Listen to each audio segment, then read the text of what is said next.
afternoon, Shirish. As you know, this is Vinay from Sri Siddhaganga Public School, Kudal Sangam. Shirish, as you told me that in the previous meeting that you haven't understood the topic usage of can and can't. So, Shirish, today I'm going to re-explain or re-teach it once again. So, watch and listen carefully. Okay. So here can. So what is mean by can? So it shows ability, permission, obligation to do something.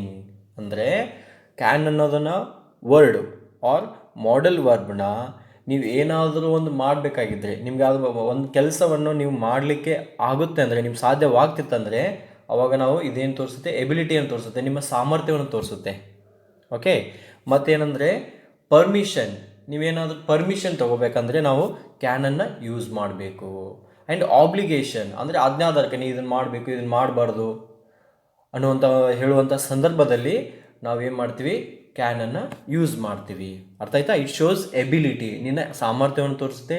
ಮತ್ತು permission ಕೇಳಬೇಕಂದ್ರೆ ಕ್ಯಾನನ್ನು use ಮಾಡಬೇಕು. ಮತ್ತು obligation ಅಂದರೆ ಆಜ್ಞಾಧಾರಕ ವಾಕ್ಯಗಳನ್ನು ಕರಿತೀವಿ. ಆಜ್ಞಾಧಾರಕ ಅಂದರೆ ನೀವು ಇದನ್ನು ಮಾಡಬೇಕು, ನಿಮ್ಮ ಪೇರೆಂಟ್ಸ್ ಹೇಳ್ತಿರ್ತಾರೆ ಇದನ್ನು ಮಾಡು, ಇದನ್ನಿಲ್ಲ, ಇದನ್ನು ಮಾಡು, ಇದನ್ನು ಬೇಡ ಅಂತ ಹೇಳ್ತಿರ್ತಾರಲ್ಲ, ಆ ಒಂದು ಹೇಳುವಂಥ ಸಂದರ್ಭದಲ್ಲಿ ಕ್ಯಾನನ್ನು ಯೂಸ್ ಮಾಡ್ತೀವಿ. ಅರ್ಥ ಆಯ್ತಾ? ಫಾರ್ ಎಕ್ಸಾಂಪಲ್ ಇಲ್ಲಿ ಈ ನಿಮ್ಮ ಫ್ರೆಂಡ್ ಹತ್ರ ಒಂದು ಪೆನ್ ಬೇಕಾಗಿರುತ್ತೆ ನಿನಗೆ. ಅವಾಗೇನು ಕೇಳ್ತೀಯ ನೀನು? ಫುಲ್ ಫ್ರೀಯಾಗಿ ನಾನು ಪೆನ್ ತಗೊಳ್ಳ ಅಂತ ಕೇಳ್ತೀಯ. ಓಕೆ, ಅದೇ ರೀತಿ ನಿನಗೆ ಲೀವ್ ಬೇಕಾಗಿರುತ್ತೆ. ಅವಾಗ ಟೀಚರ್ಗೆ ಹೀಗೆ ಕೇಳ್ತೀಯ, ಟೀಚರ್ ನನ್ನ ಲೀವ್ ತಗೊಳ್ಳ ಅಂತೇಳಿ. ಇಲ್ಲ ತಾನೇ. ಅದಕ್ಕೆ ಇಲ್ಲಿ ನಿಮ್ಮ ಫ್ರೆಂಡ್ಸ್ನ ಕೇಳುವಾಗೆ can I take your pen ಅಂತ ಹೇಳಬೇಕು. ಓಕೆ, ನಿಮ್ಮ ಮಿಸ್ನ ಕೇಳುವಾಗೆ ಲೀವ್ ಕೇಳಬೇಕಂದ್ರೆ may I take a leave ma'am ಅಂತ ಕೇಳಬೇಕು. ಅರ್ಥ ಆಯ್ತಾ? ಅಂದರೆ ಇಲ್ಲಿ ಕ್ಯಾನ್ ಅಂತಂದರೆ ಅಷ್ಟೊಂದು ರೆಸ್ಪೆಕ್ಟ್ ಇರಲ್ಲ. ಇಲ್ಲಿ ನಿಮ್ಮ ಫ್ರೆಂಡ್ಸ್ ಜೊತೆ ಇಲ್ಕಂತ ಯಾರ ಜೊತೆ, ನಿಮ್ಮ ನೇಬರ್ಸ್ ಜೊತೆ ಮಾತಾಡುವಾಗ ನಾವು ಆಲ್ಮೋಸ್ಟು ಕ್ಯಾನನ್ನೇ ಯೂಸ್ ಮಾಡ್ತೀವಿ. ಓಕೆ, ಈ ಮಾಡೆಲ್ನಲ್ಲಿ ಕ್ಯಾನನ್ನು ಎಬಿಲಿಟಿ ಅಂದರೆ ಯಾವುದಾದ್ರೂ ಒಂದು ಸಾಮರ್ಥ್ಯವನ್ನು ತೋರಿಸಲಿಕ್ಕೆ ನಾವು ಕ್ಯಾನನ್ನು ಯೂಸ್ ಮಾಡ್ತೀವಿ. ಹೌದು, ಯಾವುದು ಸಾಮರ್ಥ್ಯ? For example, Ravi can swim. So can is it is a modal verb. So it shows the ability of Ravi. Have you understood?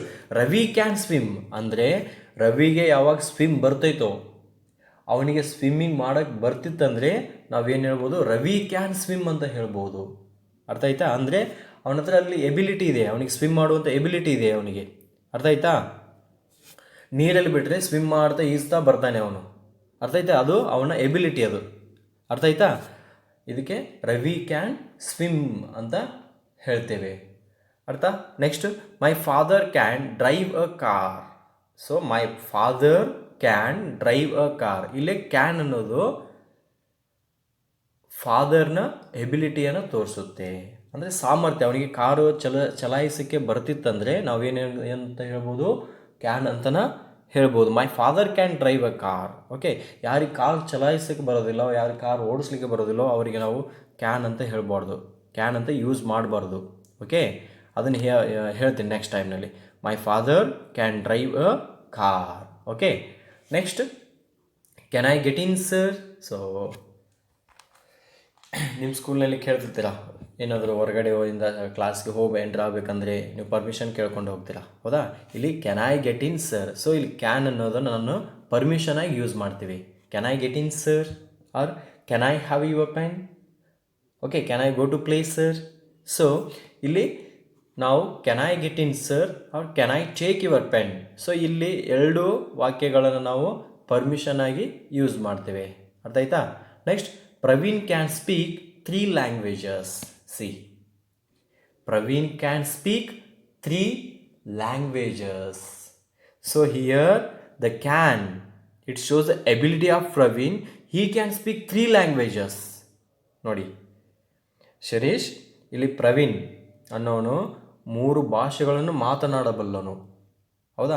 Almost ಎಲ್ಲರಿಗೂ ಮದರ್ ಟಂಗ್ ಒಂದು ಗೊತ್ತಿರುತ್ತೆ. ಆಮೇಲೆ ಬರ್ಬರ್ತಾ ಹಿಂದಿ ಯಾರು, ಇಲ್ಲ ಗುಜರಾತಿ, ಇಲ್ಲಾಂದ್ರೆ ಮರಾಠಿ, ಹೀಗೆ 3-4-5 ಭಾಷೆಗಳು ಅವನಿಗೆ ಗೊತ್ತಿತ್ತು ಅಂದರೆ ನಾವು ಕ್ಯಾನ್ ಅಂತ ಯೂಸ್ ಮಾಡ್ಬೋದು.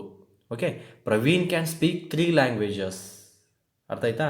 ಸೊ ಕ್ಯಾನನ್ನು ನಾವು ಇಲ್ಲಿ ಯೂಸ್ ಮಾಡ್ತೀವಿ. Next, I can sing very well.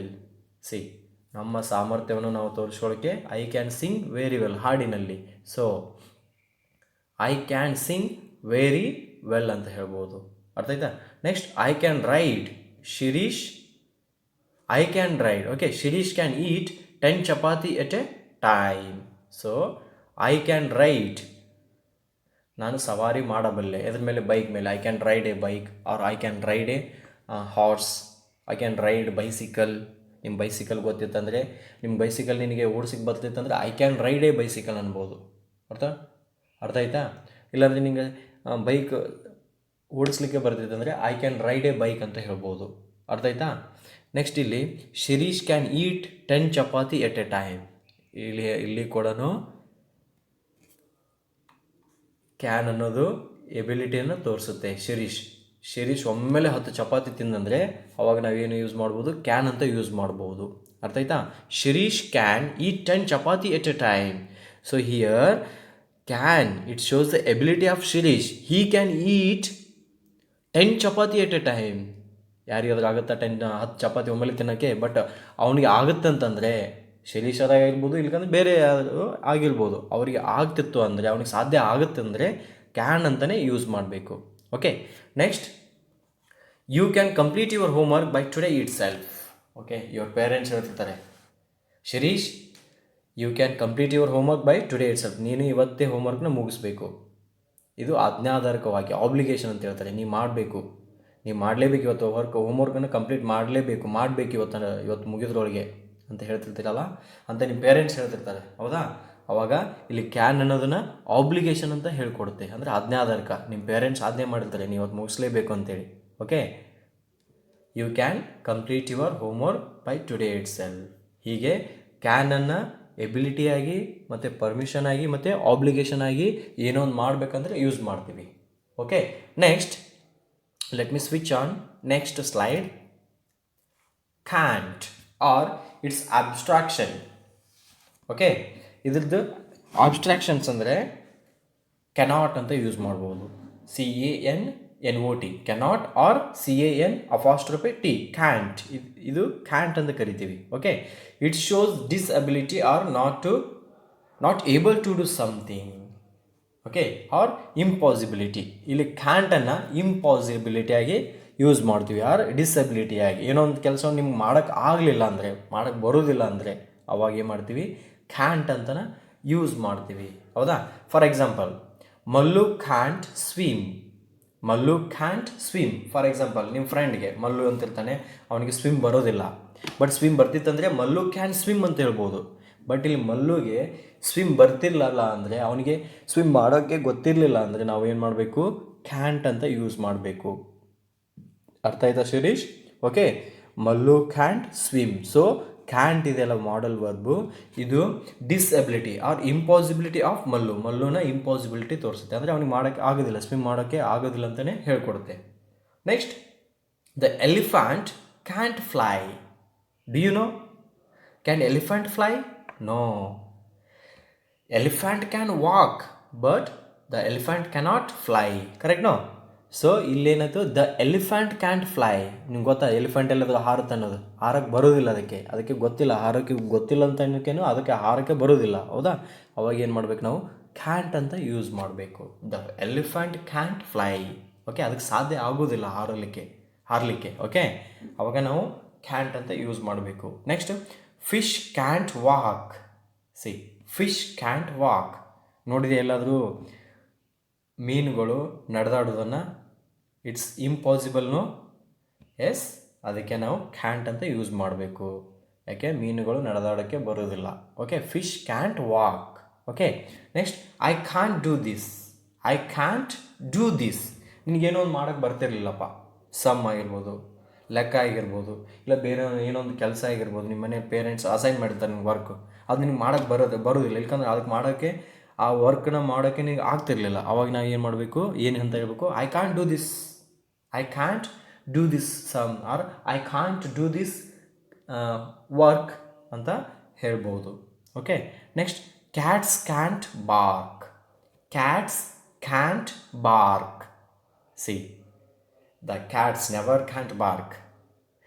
ಅಂದರೆ ಬೆಕ್ಕುಗಳು ಬೊಗಳುವುದಿಲ್ಲ. ಬಾರ್ಕ್ ಅಂದರೆ ಬೊಗಳೋದು. Okay, only the dogs can bark. Dogs can bark ಅಂದರೆ ನಾಯಿಗಳು ಬೊಗಳ್ತವೆ, ಬೊಗಳಕ್ಕೆ ಬರುತ್ತೆ, ಬೊಗಳ್ತವೆ, ಕ್ಯಾನ್ ಅಂತ ಯೂಸ್ ಮಾಡಿದೆ. ಬಟ್ ಇಲ್ಲಿ ಕ್ಯಾಟ್ಸ್ ಕ್ಯಾಂಟ್ ಬಾರ್ಕ್ ಅಂದರೆ ಬೆಕ್ಕುಗಳು ಬೊಗಳ್ತವ? ಇಲ್ಲಲ್ಲ, ಇದು ಇಂಪಾಸಿಬಲ್. ಅದು ಇಂಪಾಸಿಬಿಲಿಟಿಯನ್ನು ತೋರಿಸುತ್ತೆ, ಅದು ಡಿಸೆಬಿಲಿಟಿಯನ್ನು ತೋರಿಸುತ್ತೆ. ಓಕೆ, ಕ್ಯಾಟ್ಸ್ ಕ್ಯಾನ್ ಮ್ಯೂಸ್ ಅಂತ ಹೇಳ್ಬೋದು, ಕ್ಯಾಟ್ಸ್ ಕ್ಯಾನ್ ಮ್ಯೂಸ್ ಅಂತ ಹೇಳ್ಬೋದು. ಬಟ್ ಇಲ್ಲೇ ಬಾರ್ಕ್ ಅಂತ ಬರೋದಿಲ್ಲ. ಹೌದಾ? ಅಂದರೆ ಅದಕ್ಕೆ ಬೆಕ್ಕುಗಳಿಗೆ ಬೊಗಳೋಕ್ಕೆ ಬರುವುದಿಲ್ಲ. ಅದಕ್ಕೆ ನಾವು ಏನು ಅಂತ ಯೂಸ್ ಮಾಡಬೇಕು? ಕ್ಯಾಂಟ್ ಅಂತ ವರ್ಡ್ ಯೂಸ್ ಮಾಡಬೇಕು. Cats can't bark. Have you understood? Okay, ನಾವು let us go to the activity. Exercise. Complete the sentences using can and can't. So there are 6 fill in the blanks given in this slide. So fill the blanks using the modal verbs can and can't. Okay, now the monkey dash climbed the tree. The monkey dash climbed the tree. So everybody knows. So the tree is the home of the monkey. So the monkey can or can't. Which one we can use here? ನಾವು ಯಾವುದನ್ನು use ಮಾಡ್ಬೋದಿಲ್ಲ? Monkey dash climb the tree. ಕೋತಿಗಳಿಗೆ ಮರವನ್ನು ಹತ್ತಲಿಕ್ಕೆ ಆಗುತ್ತೆ, ಹೌದಾ? ಅವಾಗ ನಾವು ಏನು ಅಂತ ಯೂಸ್ ಮಾಡಬೇಕು? ಕ್ಯಾನ್ ಅಂತಾನೆ ಯೂಸ್ ಮಾಡಬೇಕು. Okay, the monkey can climb the tree ಅಂತ ಹೇಳ್ಬೋದು. ಹಾಂ, next the giraffe dash climb the tree. The giraffe dash climb the tree. So ಜಿರಾಫೆಗಳಿಗೆ ಮರವನ್ನು ಹತ್ತಕ್ಕೆ ಆಗುತ್ತಾ? ಆಗೋದಿಲ್ಲ. ಇದು ಇಂಪಾಸಿಬಿಲಿಟಿ. ಇಂಪಾಸಿಬಿಲಿಟಿ ಅಂದರೆ ನಾವೇನು, ಯಾವ ವರ್ಡ್ ಯೂಸ್ ಮಾಡಬೇಕು? ಕ್ಯಾಂಟ್. ಯಾವ ಮಾಡಲ್ ವರ್ಬನ್ನು ಯೂಸ್ ಮಾಡಬೇಕು? ಕ್ಯಾಂಟ್ ಮಾಡಲ್ ವರ್ಬನ್ನು ಯೂಸ್ ಮಾಡಬೇಕು. The giraffe can't climb the tree. Okay, am I got my point? Next, an aeroplane dash fly. An aeroplane dash fly. Can aeroplane fly? Yes, of course. An aeroplane can fly. ಅಂದರೆ aeroplane ಹಾರಾಡೋಕ್ಕೆ ಬರುತ್ತೆ. ಅದಕ್ಕೆ ನಾವು ಏನಂತ use ಮಾಡ್ಬೋದು? Can ಅಂತ ಮಾಡಲ್ ವರ್ಬ್ನ use ಮಾಡ್ಬೋದು. Okay, next 4th one, birds dash swim. Have you ever seen that the birds could swim? No, birds can't swim. Okay, ಬರ್ಡ್ಸ್ಗಳು ಹಾರಾಡೋದಕ್ಕೆ ಬರುತ್ತೆ, but swim ಮಾಡೋಕ್ಕೆ ಬರುತ್ತಾ? ಇಲ್ಲಲ್ವಾ? ಅದಕ್ಕೆ ಇದು ಇಂಪಾಸಿಬಿಲಿಟಿನ ತೋರಿಸುತ್ತೆ. ಅವಾಗ ಏನು ಮಾಡಬೇಕು? ಕ್ಯಾಂಟ್ ಅಂತ ಯೂಸ್ ಮಾಡಬೇಕಿಲ್ಲಿ. Birds can't swim. Okay, next 5th one, the horse dash run very fast. The horse dash run very fast. So which modal verb can we use here? Can you think, or do you think? So the horse, you know that it can run very fast, correct? No, so we can use the modal verb as a can, because of it shows the ability of the horse. It can run fast, correct? No, so the horse can run very fast. The horse can run very fast. Okay, then the 6th one, that is last one, the dog dash run faster than the horse. Is it possible? Can the dog run faster than the horse? So which runs very fast between these two animals, dog or horse? So the dog dash run faster than the horse. ಅಂದರೆ ನಾಯಿ ಕುದುರೆಕ್ಕಿಂತ ಜಾಸ್ತಿ ಅತಿ ವೇಗವಾಗಿ ಓಡುತ್ತಾ? ಅತಿ ಸ್ಪೀಡಾಗಿ ಓಡುತ್ತಾ? ಇಲ್ಲಲ್ವಾ? So ಇಲ್ಲೇ ಇಂಪಾಸಿಬಿಲಿಟಿಯನ್ನು ತೋರಿಸುತ್ತೆ. So we must use the model verb can't. So the dog can't run faster than the horse. So the dog can't or cannot run faster than the horse. So can't, the modal verb can't is the right word here. So Sirish, have you understood the topic, the usage of can and can't? I hope you have understood this topic. Again, if you have any doubts or queries in this topic, you can contact me through my WhatsApp number. Okay, and I give you an assignment. frame 10 sentences. Frame 10 sentences using the modal verbs can and can't. Okay.